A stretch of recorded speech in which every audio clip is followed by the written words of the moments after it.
Welcome to Studio 58A Live here at the Jamaica Information Service, our discussion program coming to you live online. I'm your host, Vaughn Davis. Thank you to everyone tuning in wherever you are around the world. Thank you so much for your eyes. We really do appreciate it. And like how we have your attention, do us a favor, man.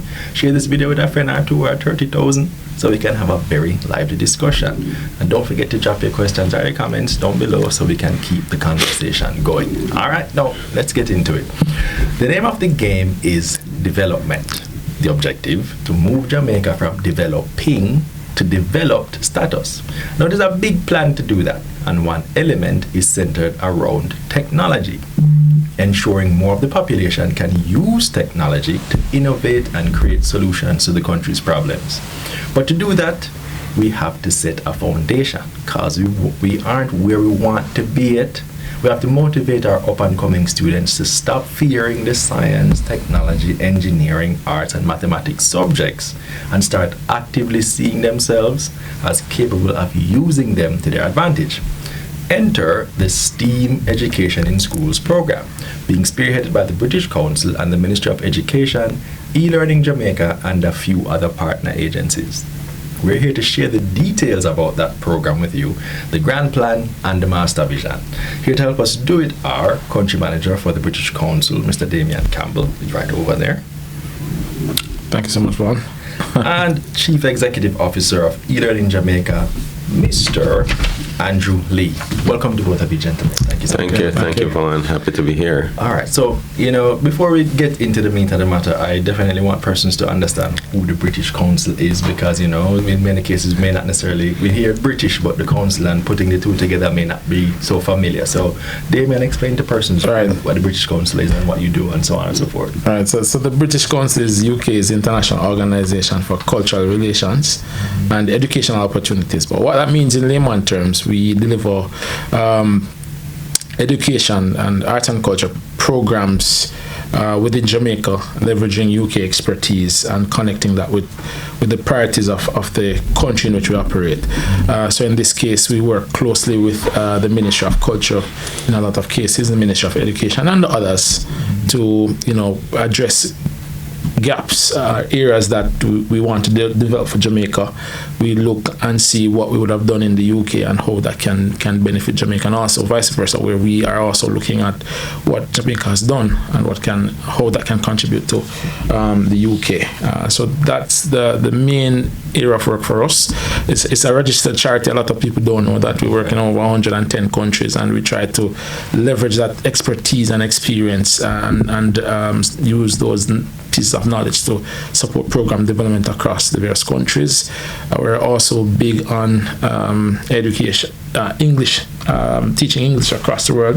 That's one of our main areas of work. But essentially, it's about building good relationships between our countries. All right, fantastic. So you essentially, through the UK government, Britain rather, that you provide aid support and so on. So that's your outreach agency in a nutshell. Right.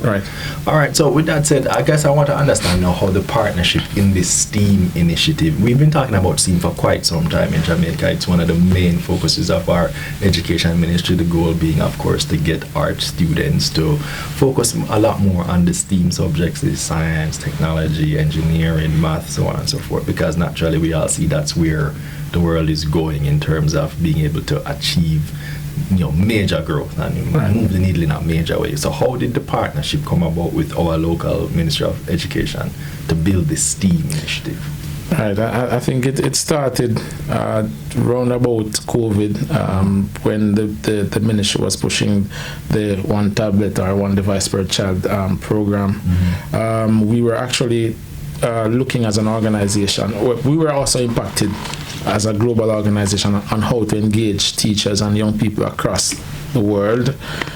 So we face similar issues, and then also for the UK, STEM is a very big area. So in Jamaica, we shifted focus into STEM because it was now a major priority for the government, and we started the consultations there with the ministry. I think we had a national consultation where we got feedback from ministry and the partners around what the state of the sector was and where we needed to go, and that evolved into some priority areas. We needed to do a national research to understand how STEAM was being implemented at the time, identifying the gaps and recommendations to build the sector. So we developed that report, commissioned that with the ministry and other partners, and from that research we got 3 findings coming out, 3 recommendations, which was around coordination of funding,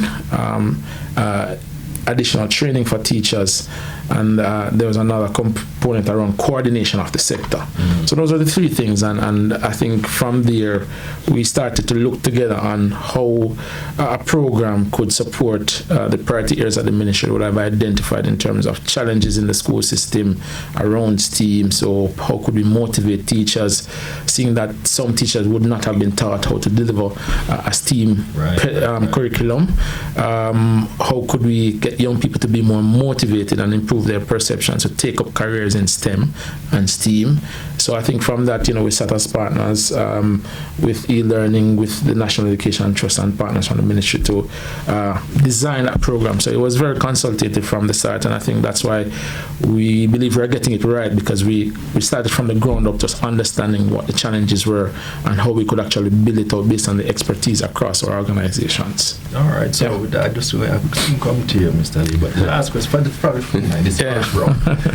Explain what the program itself actually looks like. What it's going to look like for persons. We hear about this now. Here's STEAM. All right, we know STEAM is cool, but it's an important thing. We need the children to, move beyond just having a tablet in them and to actually start using it to innovate and develop and create things that will benefit the country.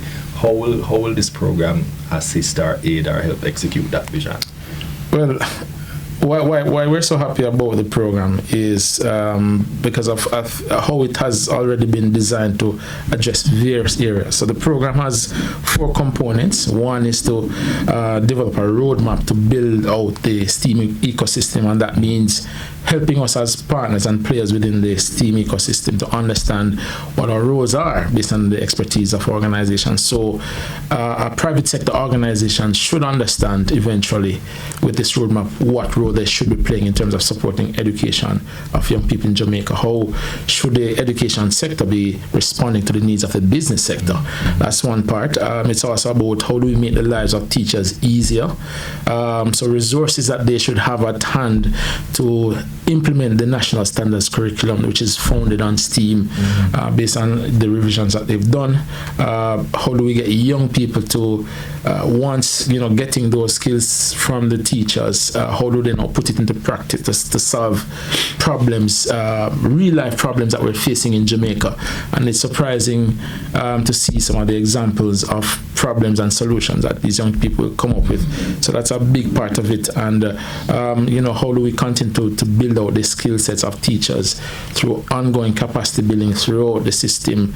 So teachers should now be motivated to not only deliver subject matter confidently in their classes, but how are they working together in their class grades, across class grades, across departments, to ensure that the same skill sets are being taught across subject areas.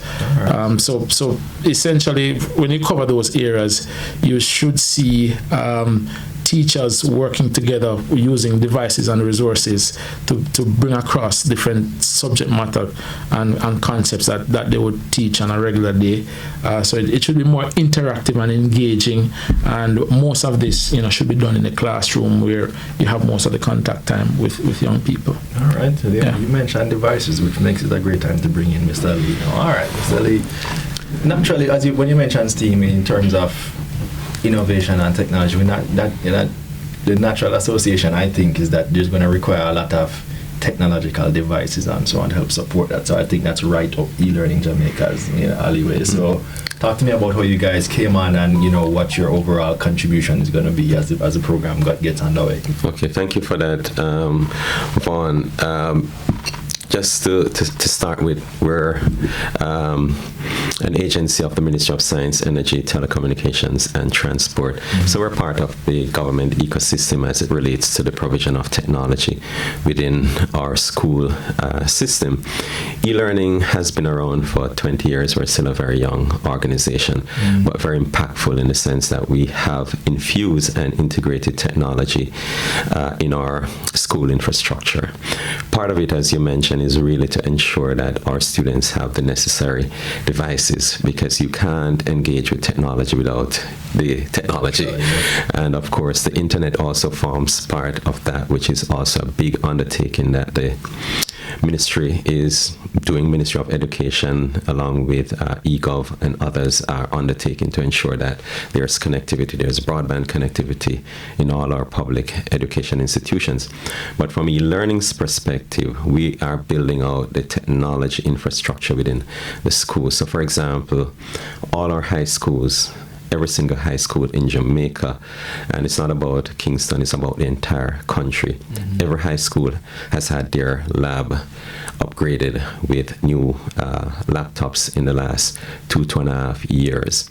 We're providing interactive panels as well, which is a more engaging way of, having our students and our teachers learn. But importantly, we're focusing in the last few months, this year, financial year, and next year, which starts in April, we're focusing a lot on our primary schools, because we believe that the technology and introduction to technology has to begin at the early childhood level, to the extent that when we put the technology in, we just don't give them exposure to it, but we're enabling them to do coding and robotics and so on.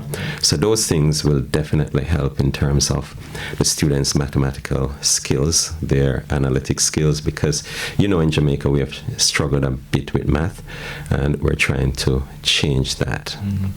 No, I mean, and I'm glad you mentioned it in terms of not necessarily making a corporate area Kingston-centric thing, and I guess I'll ask you, Damion, to weigh in as well. But in terms, because we know the digital divide is a real issue in terms of access to technology. It was one of the things that was most glaring during the COVID period that we went through, that a lot of children don't necessarily, they have the talent, they have the drive, but they may not necessarily have the technology to be able to allow them to compete on the same playing field as others. And so talk to me about ensuring, and the work that you guys do to ensure that those in the rural areas, those in some of the more far-flung areas of our country, can still get the same level of attention when it comes to making sure they have the access to the necessary technology to be able to reap the same outcomes, Right, and this time around, every single primary school, every single high school will benefit. And if we're focusing now for the moment on the primary schools, many of them are deep rural, and we have and are providing devices to these primary schools, and interactive panels as well, tablets, and of course projectors. And the broadband is the critical component that is also being worked on. Over 600 schools, close to 700 schools so far out of 1,000 schools have had broadband put in.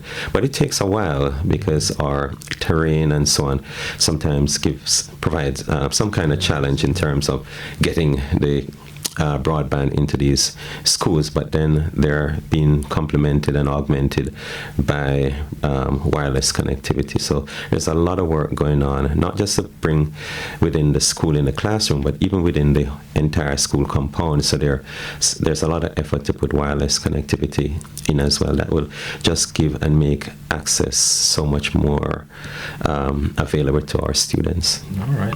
Now, Damion, talk to me about in the same way. I mean, I would imagine that's one of the things you have to definitely keep an eye on, because we don't want in some ways, when you add this kind of support to the corporate area, it may create like a situation where you see them start pulling away in some ways from the persons in the rural areas. I would imagine the goal is to kind of level the playing field. Right. So how do you keep an eye on and ensure that, we're still making sure that it's balanced, you know what I mean?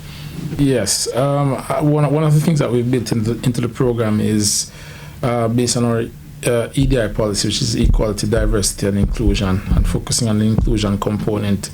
We try across all our programs to ensure that we're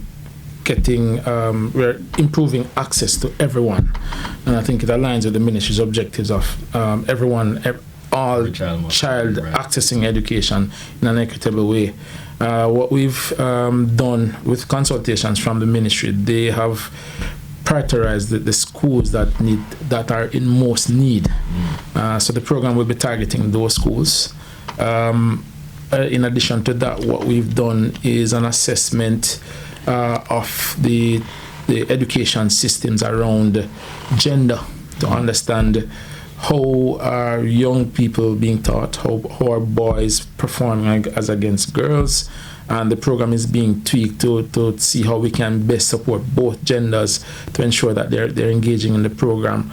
And for us, we've always tried to ensure that reaching and making that impact in rural schools is especially important. And just from our experience delivering programs in Jamaica, we find that usually there's a higher take-up and consistency from rural schools or schools even within the corporate area that may be under-resourced because there are not so much programs like this in their schools. They're very motivated, and we've seen where that has also impacted student performance, student attendance, all of those factors come into play. So I think that supports the whole access to the devices, as Andrew mentioned, but also sustaining it.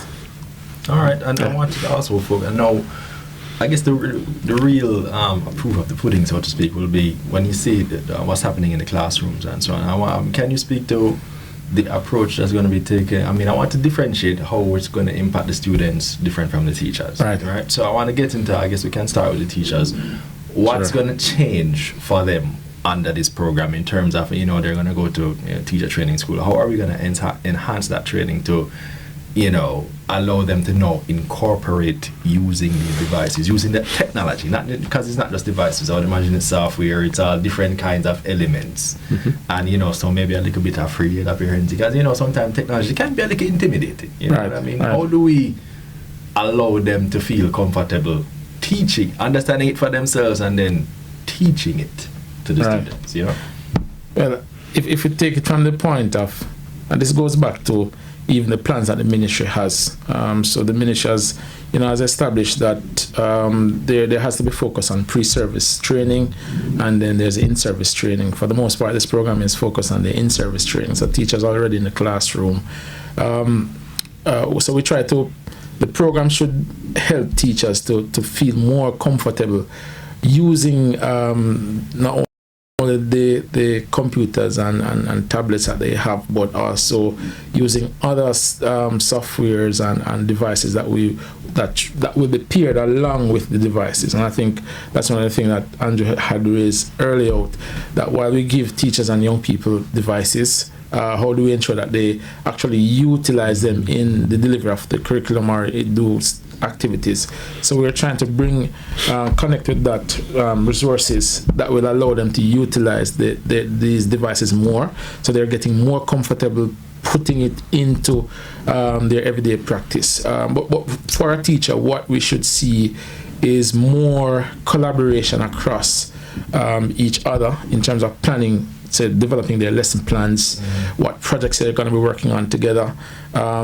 We have built into the program a host of courses, about 5 courses that teachers can access online through an online platform to improve their skills around coding, programming, what that means, what is computational thinking, how that connects with the curriculum.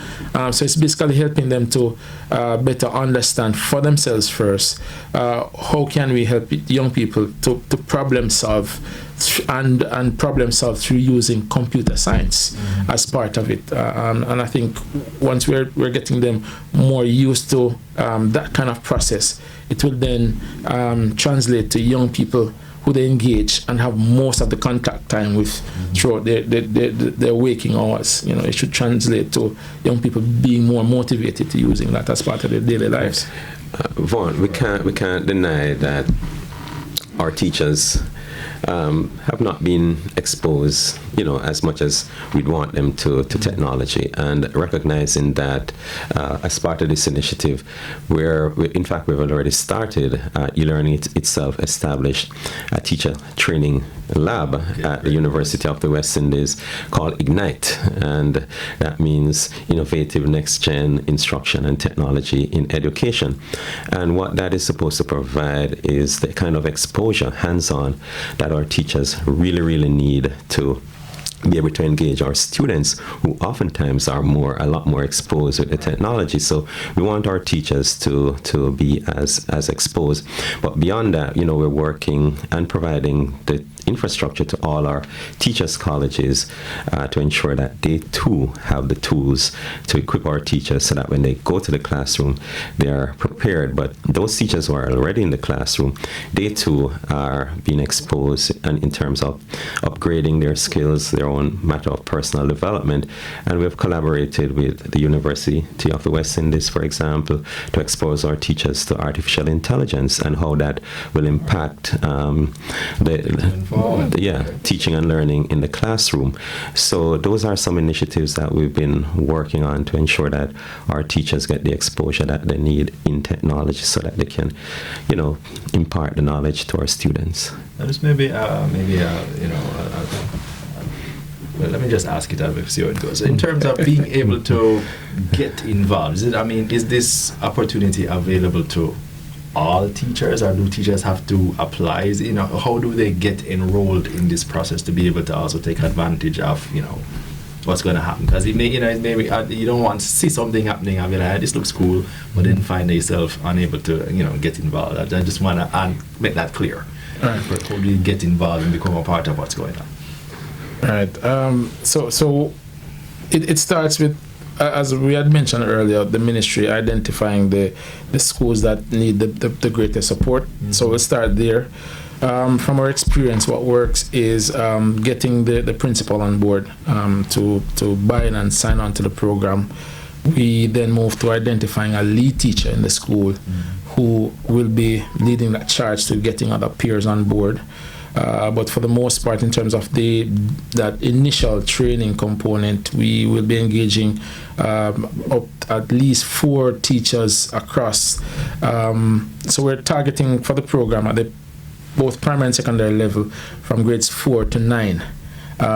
So we should be having at least 4 teachers being trained as lead teachers, getting that initial knowledge and direct training from us, and they go back to their schools and make the necessary plans on how to engage and upskill their colleagues. And that will follow a train-the-trainer approach, where the information should be moving throughout the system, throughout the school, where we will be supporting the teachers to getting that information across to their peers. So that's the main way where teachers will be involved. But we're putting in systems where through the ministry, there are STEM coordinators across the education regions who also will be supporting through oversight of what's happening in the classrooms. They'll be reporting back to the ministry, which we will get access to how it's being implemented, what are the challenges there. But through that approach, we see where our teachers can eventually benefit from the resources that will be put in the school. It will be accessible to everyone over the course of the program and onwards, because I think for us it's about how do we integrate it into the school system where it stays with our teachers. So that's the main approach, but having also the resources being available through an online platform where teachers can build out a community of practice is also going to be essential.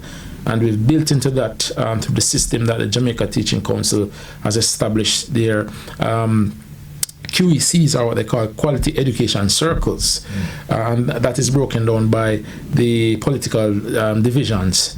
So all schools within a division form a QEC, and from there they do professional development training where they upskill their peers through training sessions. So we are also working to get teachers to transfer the knowledge through those existing networks that are already working. So we should see over the period of time where all teachers are getting access to the knowledge and skills that the program, All right. I want to specify also, I mean, in the sense that it's mainly a government program, but naturally you have your prep schools and your private institutions as well. So I want to make sure that, persons who have, people who are in that particular sector may feel like, oh, this is, this might not apply to me. So I just wanted to make sure, that persons receive, because based on how you outlined it, there would be opportunities for that also. Right. The ministry does also work with the private schools and as you said, in the prep schools in this instance. So it's building out that network and ecosystem where we should be engaging principals of the public school system, also engaging the principals of the private school system to get access and to the program and the resources that they have. But for us, the goal is to get as maximum impact. Yeah, right. So we just want to make sure. And so let me transition now to the students and what they're gonna, because you hearing this now, you hear that they're gonna be launching this new STEAM thing in your school and so on, and you hear, okay, all right, cool. What does that mean? Well, that means I take more tests. What does that mean exactly? So talk to me, both based on the kind of technology and devices that you will have to play a part in and getting into the schools and so on. What can you say about the experience that they will have? Okay, so one critical component of this STEAM initiative is the microbit. It's a small device that plugs into the USB port of a laptop. So having outfitted all our schools, and in fact that's ongoing with the technology, the microbit will now be the component that they're able to program. So coding is going to be part of this whole process, and Damion alluded to it and mentioned that we'll be training not just our students how to code, but our teachers, because our teachers have to be the instructor. And the approach is really a train-the-trainer type approach. We found that to be extremely effective. It is something that the Jamaica Teaching Council endorses and will form a very important part of this methodology of getting our teachers trained up and be able to teach our students how to code, and then how to see the microbit, which is a practical device. How is it that the students, by writing code on their laptops, would see that take effect on the device? So it's bringing science, in a sense, to life, which is really what we want our students to be exposed to, because traditionally we have done science in a very abstract way. What this is doing is to get our students to be exposed to science in a very practical way. Okay. All right. The next question I want to ask, first, I would suggest that person look up what a microbit device is. I mean, it's a very interesting, small-looking device. Person may not necessarily have seen it before. Right. So you can Google it, microbit. It's a device that, as I indicated, allows you to write codes that will give it instructions. So for example, you can use it as a Fitbit device. So the students can write the code and you can put the device on your arm and it can measure the amount of steps you take. So students will see how writing code, for example, can influence that device to make it measure the number of steps they take around the school, just as a practical example. All right, so we get good. So children get the actual devices, different things to use and grow. You'll see it when they get in the class. Don't listen to me. All right, but Damion, in terms of additionally, what else are the children going to see? What's going to happen when they come to school and say, "Oh, my school is now part of the national STEAM program for schools and so on." What am I going to see? You know what I mean? So. How we've developed the program too. So for the primary level, as Andrew mentioned, coding is going to be a big focus of it. And for the secondary level, we will be delivering a STEAM challenge program. So what that entails is a resource pack, which has test tubes and all those other scientific instruments being a part of it. It will come with a booklet with activities that teachers can use to deliver content within various subject areas, and that should help young people to be more comfortable doing science across subject areas, because I think that's what we're trying to help young people to understand, is that STEM impacts all aspects of our lives. So, for example, the example that Andrew mentioned with the microbit counting the steps, for children, a PE teacher can easily utilize that for PE class. The device can also test the temperature that's within a room. You can use that for another science subject. So it's also it can also be used to play music, to show different signals and signs. So we should see where teachers have a tool now where they can, just pique the interest of young people to participate in the subject area and better understand, why am I doing this subject? Why is it relevant to my real life situation? What young people should be seeing too. So while that happens in the classroom, we are building on top of that opportunities for these schools and young people to form groups and clubs, more probably existing clubs, and they'll be participating in what you call a Code Fest, which is a series of activities throughout the school year. They'll get problems to solve utilizing the microbit, for example, and that goes through your school, then to the regional level and the national level, where we'll highlight some of the projects and problems that young people have solved, both at the primary and secondary level. So it's very interactive, both in the classroom and outside, to ensure that we're building out a culture of using STEAM and STEM as a part of their everyday life. All right, yeah, sounds pretty interesting. You say, well, why these things couldn't come when I was growing up? I don't like this, but it's all right. The children will benefit, and that's what we're really focusing on. That's really great. Now, I guess with a lot of money being spent, and is a very extensive initiative. So the question now shifts to how we're going to measure that what we're doing is achieving the outcomes that we want, to make sure that we're spending this money and we're investing in our children. We don't want it to kind of come through halfway, but find ourselves that we're not necessarily hitting the target. So how do we measure this from both of your perspectives? Yeah, I think our country, our people, our parents in particular, ought to take a greater interest in the education of their children and participate in the school, and the school's organization in terms of Parent Teachers Association. And how is it that, the technology that we're putting in there can help the students to enhance their learning outcome. We know that PEP is a very important exam, so by exposing the students to these technologies, we're hoping to develop better their analytics skills, their critical thinking skills, and we're hoping to see better results coming out of PEP. But beyond PEP, and at the high school level, we have the CAPE and the CSEC.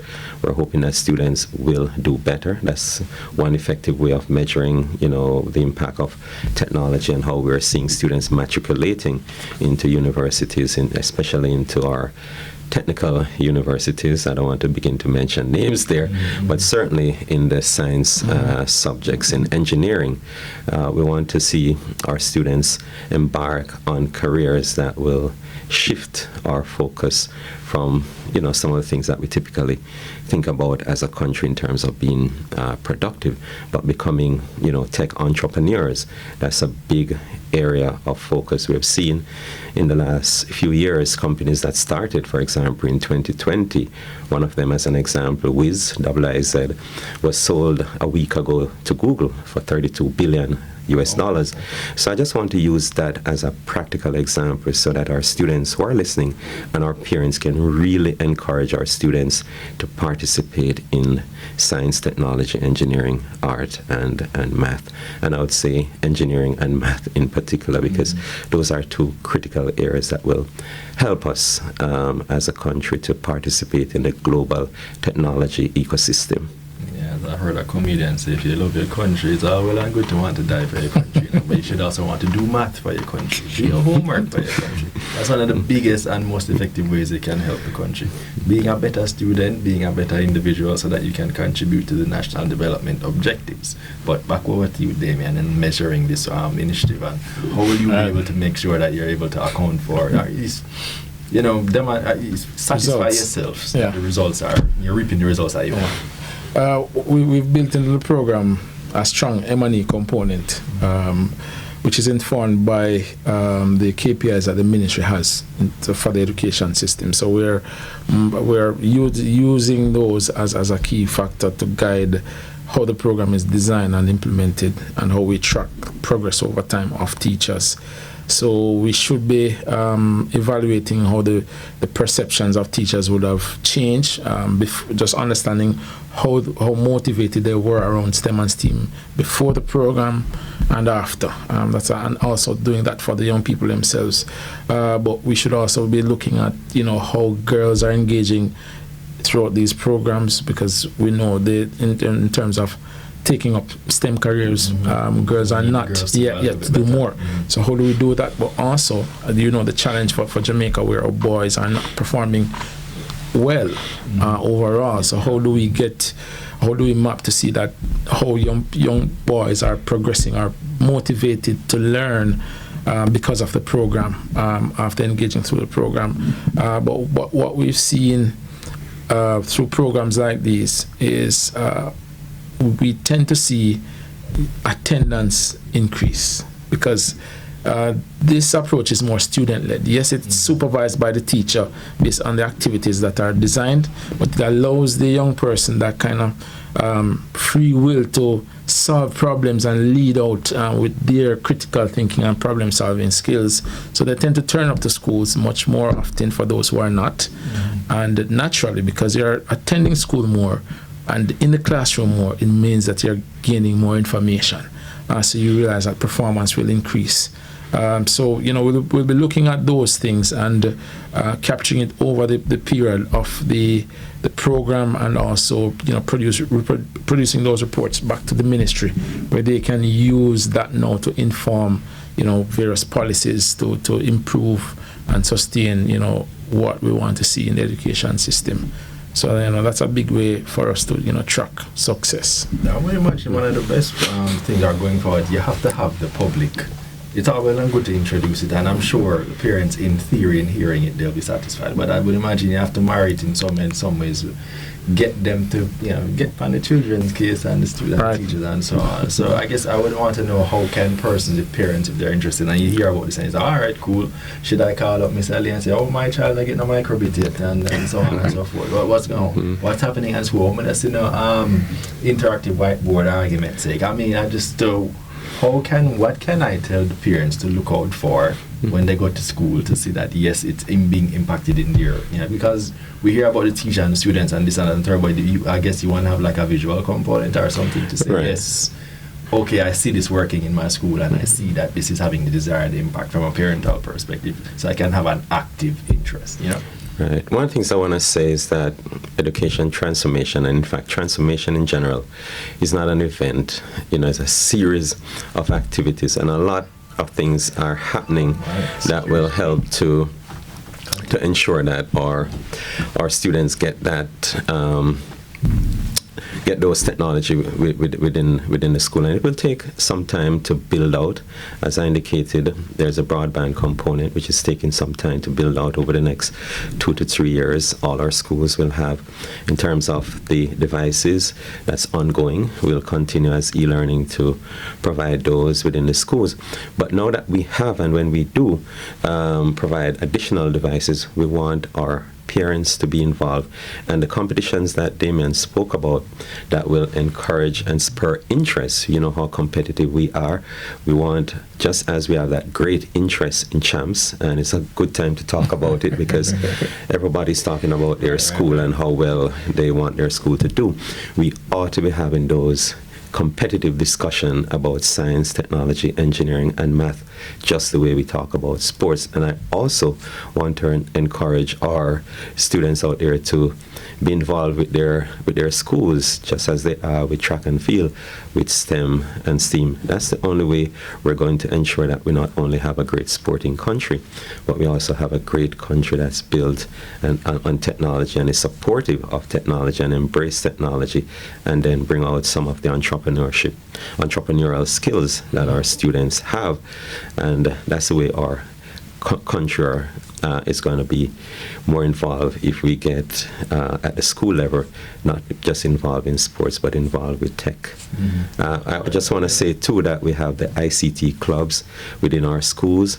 Our parents can help our students to build out their projects so that students can have great projects. They need encouragement, they need the support. So let's do that for Jamaica. And it just goes to show visibility is a major component. This is one of the things, you know. It's very visible. Football is very, you know what I'm saying? So visibility has to be a component. But still, and I mean, if I just add to it to what we're saying to parents, I think Andrew alluded to it earlier, where, you know, we have to, as parents, be, and guardians, be, you know, more involved to understand and know what's happening. So, you know, you should be seeing the school physically being transformed in terms of the environment. And I think also added to the labs, but also getting into the actual classroom, because you have to share a lab. But when the devices are coming into the actual classrooms, that's another level. So you should see your child, you know, talking more about, you know, what devices they are using. You should see that, you know, coordinate across the projects that they're working on, and it's about getting involved. I think just noting, I mean, the microbits, they're accessible to anyone. You can actually buy it online if you wish. But we're bringing this as one of the pathways that the ministry is using. So coding is one pathway. There are various other programs that the ministry has that will engage kids around other resources. We have at the secondary level, I've set for this program, the resource pack, which is a booklet with activities and other devices. So I think the parents should be seeing those things coming out across the various subject areas that young people will be doing in their classrooms, and, you know, that should, you know, that should be that motivating factor for parents to help them realize, as young people realize, that they can solve the problems that we're facing around climate change, any social issue that they're having around their environment or energy. You know, all of those things should be coming out in how their young people are engaging. All right, well, I think we can move to kind of bring things down. I'll give both of you a chance, one last appeal to members of the public about this program and what you expect, what they can expect to see, your involvement, etc., and then we can kind of bring things on here. I'll start with you. Yeah, I just want to encourage our parents, our entire country, to be a lot more involved in the education of our students. E-learning will continue to play its role. Our mandate has always been to infuse the technology within the classroom, but it takes a village, not just to raise the child, but to educate the child. And we hope that our parents, having listened to us, will get a lot more involved with the education of our students. And I just want to say that as part of what we're doing with the microbit is really part of the general ecosystem of rolling out STEAM to our schools. There's the AI component as well. There's the augmented and virtual reality. And some of these technologies, e-learning is working on those, and will ensure that those get into our classroom as well, so that we have a complete ecosystem of that will enable stronger STEAM education within our schools. All right, over to you, Damion. Yeah, I think I'm just continuing on the point that Andrew made around the ecosystem. I think this is a good example of how organizations with different expertise can come together, collaborating to create the change that we want to see in Jamaica. As our Prime Minister said, Jamaica being a STEM island, it will take that coordinated effort of getting there. So we want to signal to the public and the private sector and other sectors across Jamaica that, you know, we have to work together, pooling our resources and expertise to supporting the government's you know, drive to creating the change that we want to see in Jamaica, developing Jamaica to into the country that we want to see it. And it's about getting young people ready to take up those jobs in, whether it be the manufacturing industry or any other industry, the technology industry in Jamaica, and I might say also the world, to be those agents of change that we want to see for our society. Yeah. Right, great. I'm looking forward to the outcomes, especially the competitions and so on that you talked about. I think those will play a big role. If we can, you know, let me just make an appeal. They're not going to do it, so I'll do it for the corporate sponsors, jump on, see if they can support and enhance all of these different programs, because I think the more visible the outcomes of these initiatives are, the STEAM initiatives are, the more support we will get, and the more active parents will be about it, the more active children will be about it. And then we'll start to really see that involvement, that love, that appreciation, and we'll start to see the outcomes that we want. All right? So it's looking forward over the next couple of years, through the STEAM Education in Schools program, we should see a lot more involvement, should see a lot more activities going on in the schools where the students are using devices, technology, etc. to raise their level, not just in the tech subjects, but it provides avenues for them to be able to improve outcomes in all the different subject areas, because we can use technology now. AI is there now. Yeah. All these different websites and videos and all these different things are here. So in the next couple of years, and I would encourage you to pay attention.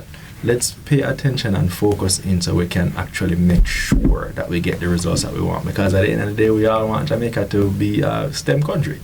And that's the objective. All right? So, if I say one last thing, Vaughn, because it's very important, the communication aspect of this is so important. E-learning, we do quite a lot of initiatives to get the technology out there. Please follow us on our social media platforms, which is at eLearningJA. So thank you very much for that. Naturally, I would imagine plug British Council JA. Right, so we're on British Council Caribbean on our YouTube and website. Those are our main platforms that we use to publicize our work in Jamaica and the Caribbean. All right. With that said, ladies and gentlemen, I think it's time to wrap. Thank you to everyone who tuned into our discussion, especially anyone who has put a question or a comment down below. We really appreciate that. And if you have anything else that you'd like to know, not to worry, just drop it in the comments. We'll go through afterwards, so we'll be able to get you the right information. All right. Now remember, our audience plays a major part in our show. So if there's anyone in particular you'd like us to have in studio, let us know. We try to have that person in studio as soon as possible. Don't forget to follow us, Jamaica Information Service. We bring you all this information and more on all our different social media platforms. Follow us on X, Instagram, TikTok, LinkedIn, you name it. We're there. Just type Jamaica Information Service and you will find us. I've been your host, Vaughn Davis, and this has been Studio 58A. Thank you so much for joining us, and please have a wonderful rest of the day.